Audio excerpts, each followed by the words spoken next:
Good morning, classmates, especially to our professor. Good morning po, Doc. So my name is Marie Chris A. Kagod. I am the reporter for this morning, and my topic is all about language maintenance. So let us all know what is a language maintenance. A language maintenance is a process through which a community or speakers of language maintain and promote their language by applying different methods. So, this language maintenance is closely linked to the term language shift or LS. Let us all know later what is a language shift and what is its connection to language maintenance. So, in fact, investigating language maintenance is often done through the identification of domains and situations in which the language is no longer used or is gradually making way for the use of another language. Also, the term language maintenance is used to describe situations in which a speaker or a group of speakers of a speech community continue to use their language in some or all spheres of life despite competition with the dominant or majority language to become the main or sole language in the spheres. So, also, for the minority groups, for them to be able to maintain their language, they should speak their language, they should learn and teach their language, they should document their language in the form of poetry, and also translation or translate a holy book to their language, and then promote their language. Okay, so there are many situations of language contact in which one language gradually or slowly loses ground in the face of another language. This losing ground can have several consequences or for the language and the speech community in question. So the most drastic effect is undoubtedly language death or language loss. So language death, this occurs in situations where an entire speech community stops using the language for a variety of reasons. So the language dies because it no longer has a community of users or speakers, including speakers. So, and also, more drastic reasons for language death include cases where an entire speech community is wiped out. It is either a consequence of a disease, a genocide, or other disaster. Okay, so here is some of the reasons why a language die or died. So, when all the people who speaks a language die, the language dies with them, of course.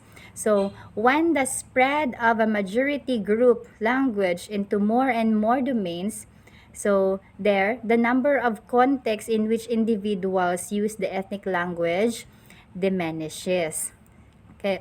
And next, the language usually so retreats until it is used only at home, and finally it is restricted to such personal activities such as counting, praying, and dreaming.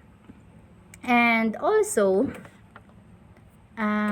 example of a language death include the death of American, Indian, Australian Aboriginal languages as a result of invasion, colonization, and settlement by Europeans and those territories. This example was from Grenobel and Wally, 1998, Robbins and Ahelbic, 1991. So, language death is usually irreversible. See, this is irreversible, especially for those languages of which no written. To emphasize, language death can be irreversible if there is no written or oral records exist, of course. So, in some cases also, we can revive the language if um, here if so this is possible either because of existing records. So if they have the records, we can have this language revival. So or it could be instruction based on similar with neighboring languages or dialects. So next is in language maintenance, the less drastic effect is also known or often known as the language shift. So let us all know this language shift.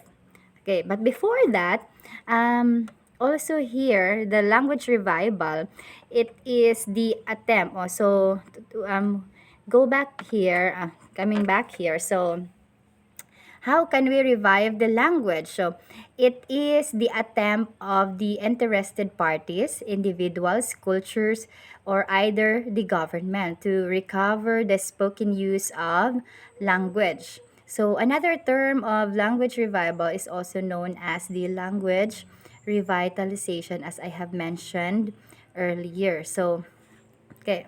So, again, the less drastic effect of the this in maintaining the language is the what we call the language shift. So language shift implies the change, it's either gradual or not, by a speaker, a group of speakers, and or a speech community from the dominant use of one language in almost all spheres of life. So language shift, this happens or it happens when the language of the majority displaces the minority mother tongue language over time in migrant communities or in communities under military occupation. So also language shift, when language shift occurs, it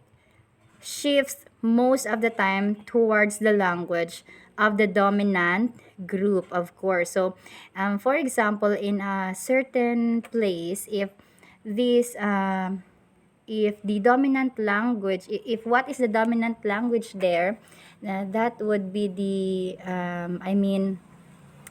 that would be the language that will be used in that certain place. So, and the result could be the eradication of the local language, of course. Okay, so what factors lead to language shift? So A, so because we have lots of factors that leads to language shift. So A, economic, social, and political factors. So number one, the dominant language rather is associated with social status and prestige. Two, obtaining work is the obvious economic reason for learning another language because you will also use the language you have in your or in the place where you are working. And third is the pressure of institutional domains such as schools and the media. So, as we have observed these days, in schools, um, we are not usually using the mother tongue language we have at home in the school, but instead we are using it's either the English or whatever medium of instruction is being used in the school.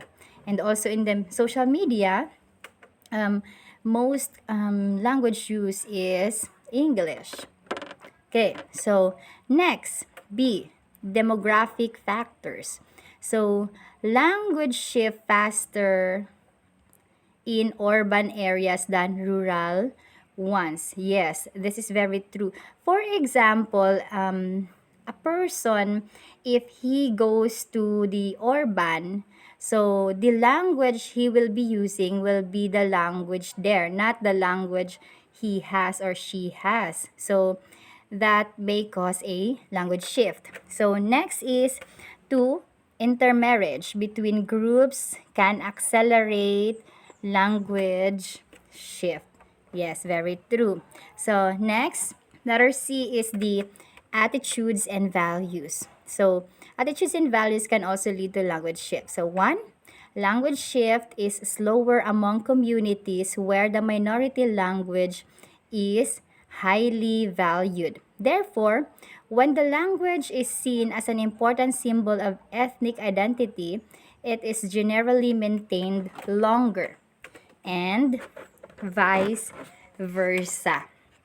Okay, so one of the reason of the language shift is the massive migration movement from, this is an example, massive migration movement from Europe to the United States, Canada, Australia, and New Zealand, and later from Asia to these countries have provided fertile ground for studying language maintenance and LS.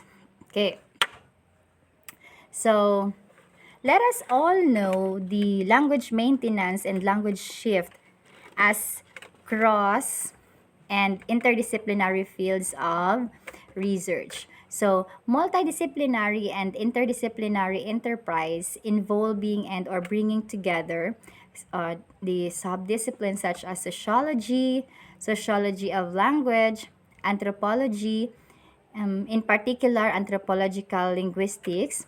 We also have social psychology, we have social linguistics, contact linguistics, and applied linguistics, as well as others such as linguistic in demography and political science. So here, methods and data used to examine the issue of um, LM factors.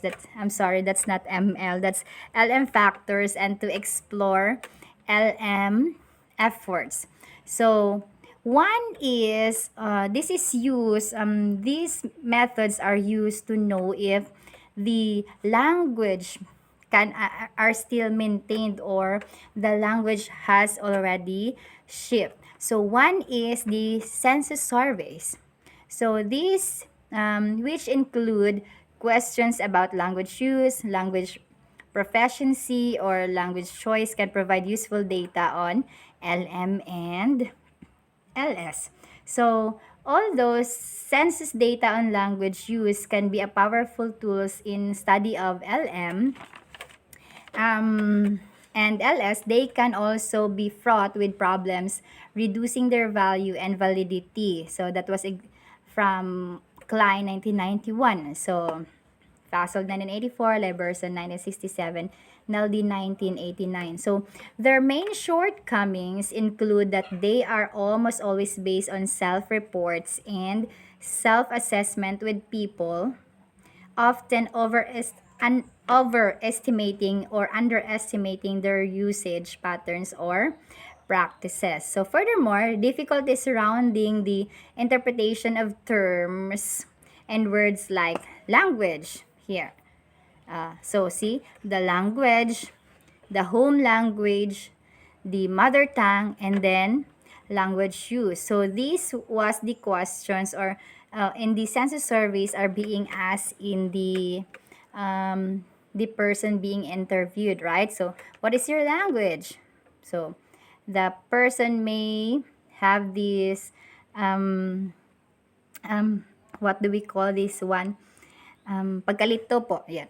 Home, then we have this home language, mother tongue, and language use. Okay. So, these can limit rather the usefulness of language questions in the census. Okay. So, another methods used to identify the LM and LS is what we call the questionnaires. So, questionnaires used to document various features crucial to LM and LS. These include investigating the language use or patterns of multilingual persons in specific contexts, their language proficiency, and their attitudes towards the language, and language maintenance and language shift. So, there in questionnaires, they have this domain So let us know what is this domain. So domain is a crucial concept in the study of LM as it allows for the identification of context in which the minority language or language under threat is best maintained and which situations at least maintained. That was from Fishman 1964. Also here to describe institutional context in which the use of language variety was seen to be more appropriate than another. Okay.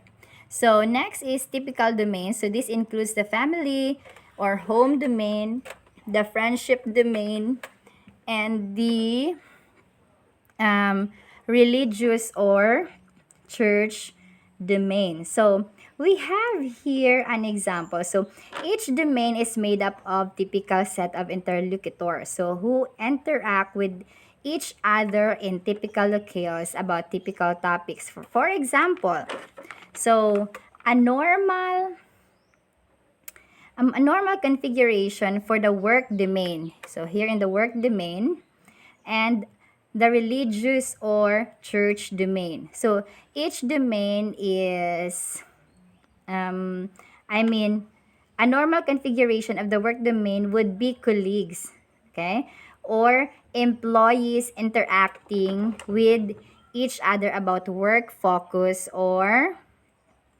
um, where am I? Work focus topics in the office or workplace. So that is where in the work domain. This normal configuration of the domain would usually trigger the use of a particular language diversions from the normally configured domain may lead to the use of another language. Okay? For example, if colleagues so, example here, if colleagues in the office talk about the kind of leisure activities, this may cause to a switch of what? Yes, to a switch of a language typically used in the friendship domain. So, rather than in the work domain. Okay, so um, yes, so it is not what we call this one. It is not always that for example, in a work domain, so they have this language use. So it doesn't mean that that work domain will always be remain at that work domain. But sometimes it could use a different language, then it could switch into a for example, a friendship domain.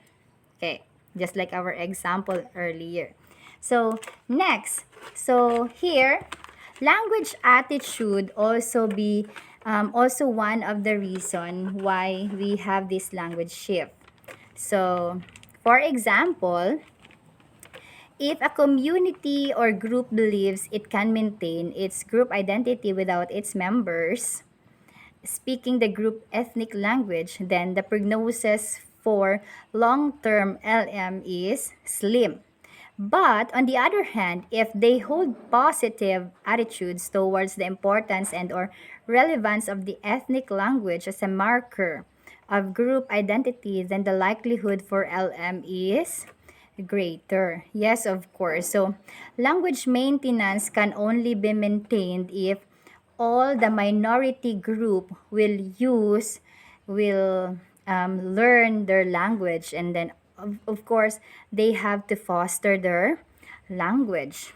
Okay, so next is here are some of the factors and forces promoting LM or LS. This is from Claus Clear Cut Factors. So number one is early point of migration. Then number two is we have this the existence of linguistics enclaves. Three, membership of a denomination with parochial schools. And let's go back. Number four is we have this pre-immigration experience with LM. Okay, so next, that's the four. And also, Claus Clear Cut Factors also, he has this ambivalent factors and identified by him in 1966 include both individual and group factors. So here, number one, educational level of the immigrant.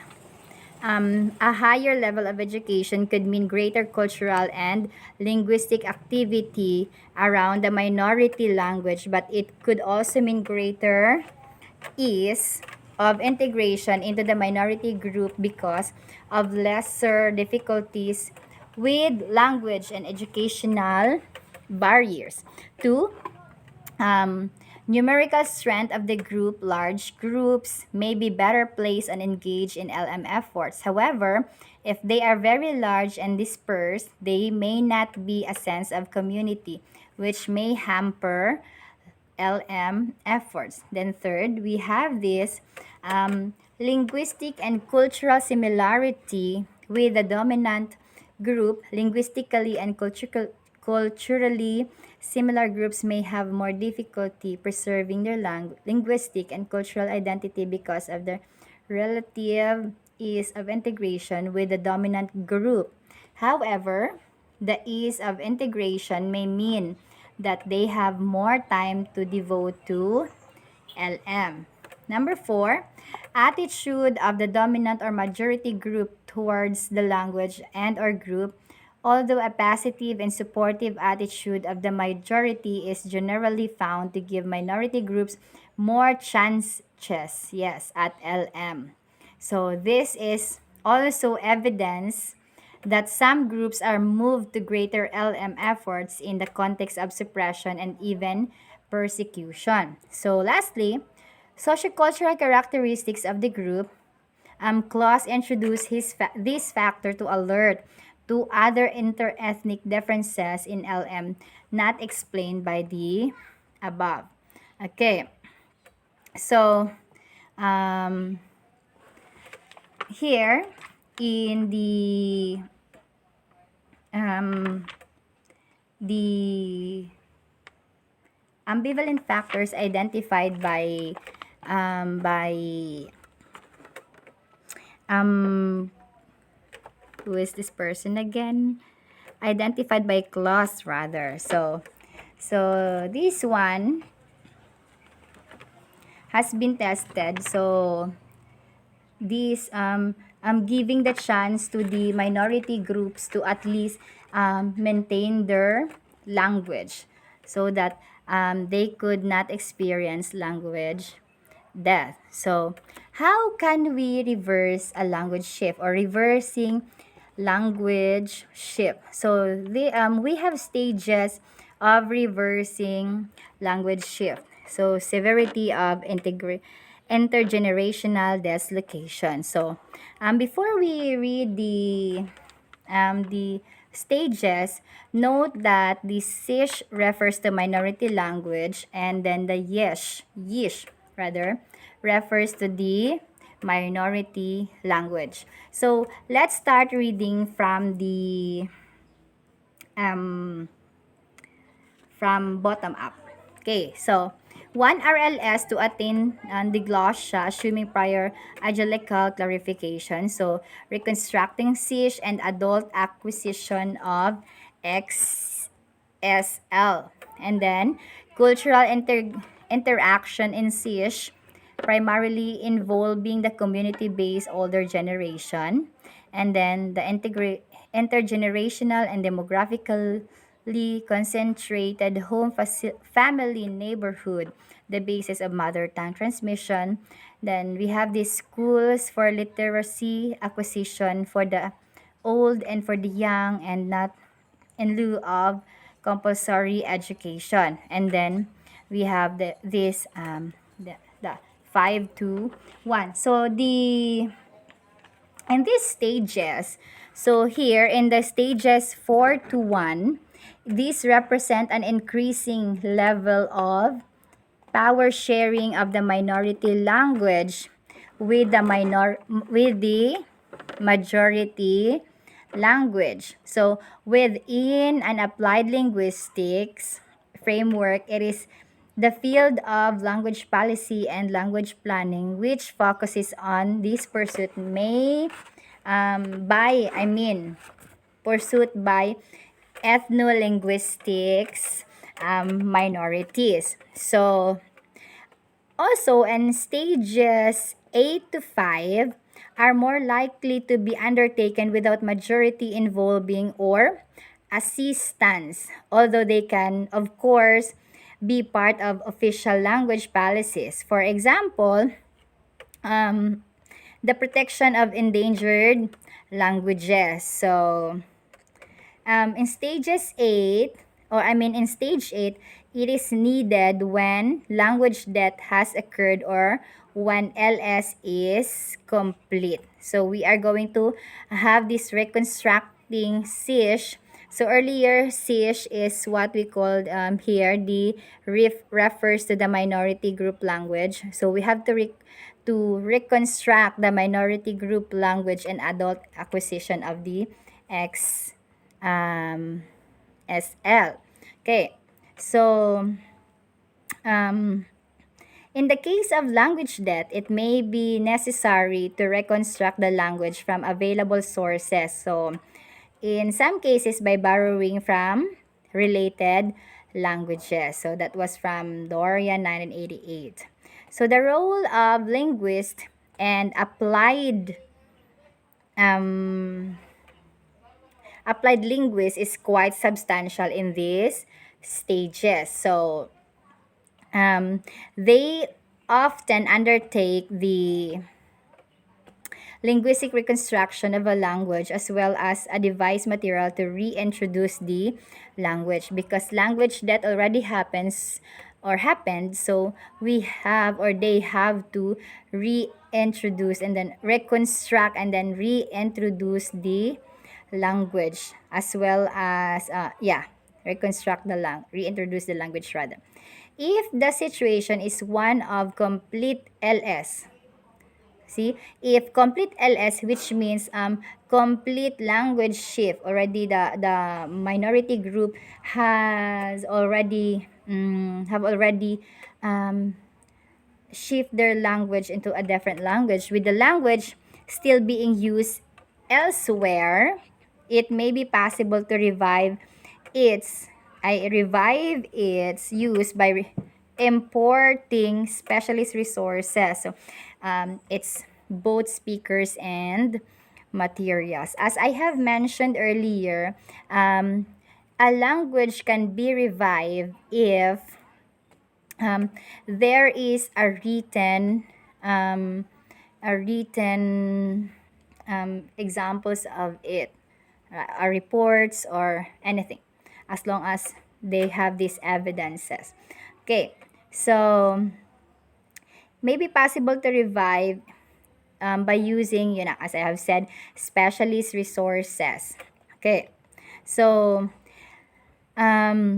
here, to have a language that can be maintained and to have at least some fluent adult speakers, so that the language could be reconstruct again. So these stages describes the situations of some extinct Australian Aboriginal languages and Amerindian languages, as well as Basque and perhaps even Irish. Okay, so here also in stage 7, earlier is stage 8, yung sa totally language death, and then you have to reconstruct. In 7, stage 7 describes a situation in which the elderly members of community are still speakers of the language and use it primarily for ethnocultural functions, like for examples, festivals or rituals.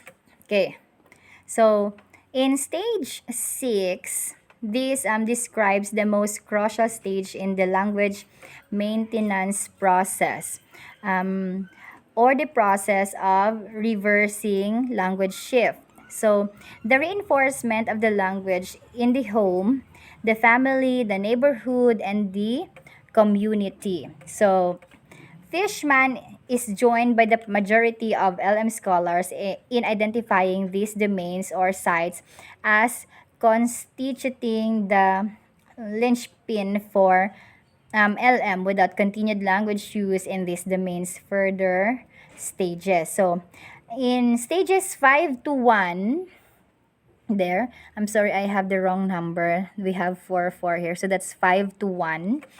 Um, there, LM will not enhance the intergenerational linguistic transmission process. So, stages 5 refers to community initiatives and efforts to impart literacy and the minority language to both younger and older members of the speech community. So, that's it. So, next. So, how can a minority language be maintained? So, we have discussed already the language shift, the language death, language revival. So, now, how can those minority groups maintain their language? So, one, a language can be maintained and preserved when it is highly valued. See, highly valued. So, which means you are going to use it, teach it as an important symbol of ethnic identity for the minority group. So, two, if families from a minority group live near each other and see each other frequently, and then their interaction will help to maintain the language. Yes, of course, 'di ba? For example, if those groups of minority people or group live far or remote from each other, which means they cannot enhance their language, and this may cause language death. If ever they die, so the language die with them. So, three, for immigrants from a minority group, the frequency of contact with the homeland, yes, can contribute to language maintenance. So, next, number 4, intermarriage within same minority group is helpful to maintain the native language. Yes. Next. So, that's all my report. So, about the language maintenance. So, as a concluding remarks here, so in a globalizing world characterized by multinational expansions, increasing voluntary and involuntary transnational movements, and accompanied by the need or desire for a global communication code, there will be even greater pressures on and challenges for ethno-linguistic minorities if they wish to maintain their cultural, ethnic, and linguistic distinctiveness. So it is hoped that applied linguistic expertise can assist such groups in making linguistically informed decisions and also assist them in LM efforts by drawing up upon case studies from the past.